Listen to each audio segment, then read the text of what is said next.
Hello everyone. तो आज से है करवा चौथ की तैयारी। अब मैं जा रही हूँ मेहंदी लगाने।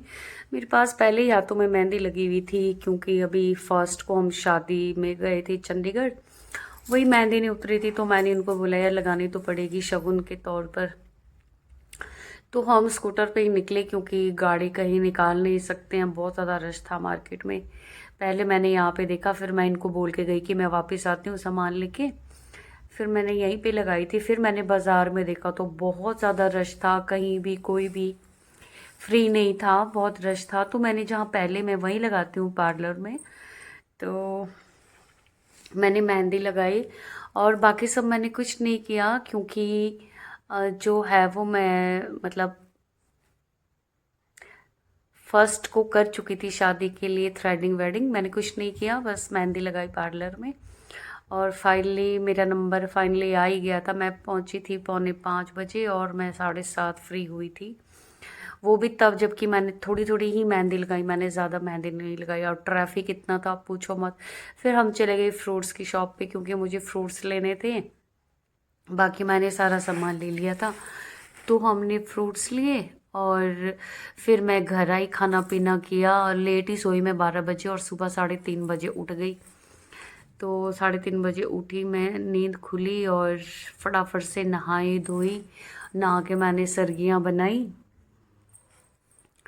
और खाई और पूजा पाठ करके मतलब मैं 4:40 से पहले पहले ही फ्री हो गई थी। फिर मैंने यहाँ आरती करी, गणपति महाराज कार्तिकेय और माता पार्वती शिव शंकर का पूजन किया और उसके बाद सब कुछ सामान रख दिया जो रखते हैं। और फिर मैं यहाँ से तो मैं फ्री हो गई थी। फिर उसके बाद मैं उठी मॉर्निंग में और मैं यहाँ रील बना रही थी सुबह सुबह अकेले, क्योंकि मुझे वापस से नींद तो आनी नहीं थी। जब मैं एक बार उठ जाती हूँ मॉर्निंग में तो मुझे दोबारा नींद नहीं आती है। तो फिर मैं जैसे तैसे जो है उठी और मैंने रील बनाना यहाँ शुरू कर दिया। तो एक भजन पे मैंने रील बनाई और बस ये थी मेरी मॉर्निंग। उसके बाद मैंने ट्राई करी कि मैं 6 बजे के करीब मैं कि सो जाती हूँ 1 घंटा। और फिर मुझे सो ही गई थी, मुझे आ गई थी नींद। और फिर शाम को मैंने 4 बजे मैं रेडी हुई। मैंने डिनर भी बना दिया था 4 बजे, बस कथा पड़ी रेडी होके और फिर फोटोग्राफ्स लिए क्योंकि फोटोग्राफी तो बहुत ज़रूरी था। कथा समाप्त करके ये मैंने पढ़ा। अब रात को व्रत खोलेंगे तब की तब वीडियो बना। तो फिर अब चांद निकल चुका था और हम छत पे गए और फिर मैंने व्रत खोला, चंदा मामा की पूजा करी और उनसे अरदास करी। फिर मैंने अपने पति देव को छननी में देखा और बस इस तरह से जो है मैंने व्रत खोला अपना। और मतलब बहुत कोई कह रहा था बहुत जल्दी चांद निकलेगा, लेकिन यहाँ तो 9 बजे निकला। निकला भी होगा तो शायद थोड़े बादल थे। फिर मैंने पूजा करी, फिर मैंने इनके चरण स्पर्श करे, फिर हमने फोटोग्राफ्स ली बीच में। और क्योंकि याददाश्त रह जाती है फ़ोटो लेके, और तो कुछ नहीं है।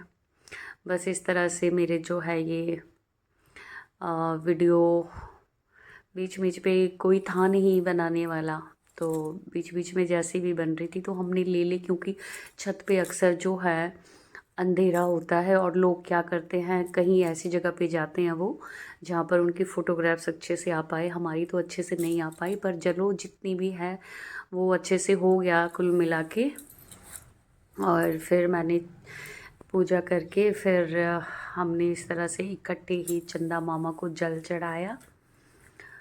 और फिर जो है मतलब भूख प्यास तो नहीं लगी थी खैर मुझे। और क्योंकि भगवान की ऐसी कृपा होती है कि नहीं लगती है।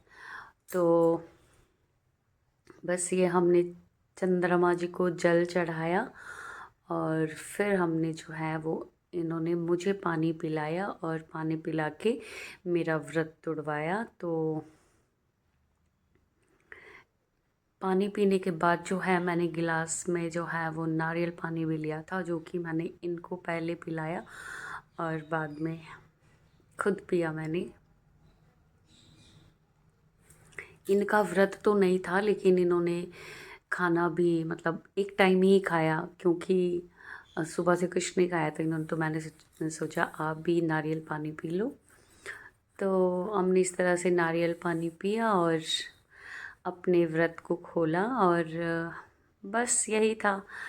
भगवान से अरदास है, विनती है इस निरंकार परमपिता परमात्मा से, सभी औरतों को सुहागन रखे, सबके सुहाग की रक्षा करे। इसी तरह हर साल सब हंसते खेलते हुए ये त्यौहार मनाएं। और ये थी हमारी करवा चौथ स्पेशल सेलिब्रेशन फोटोग्राफ्स।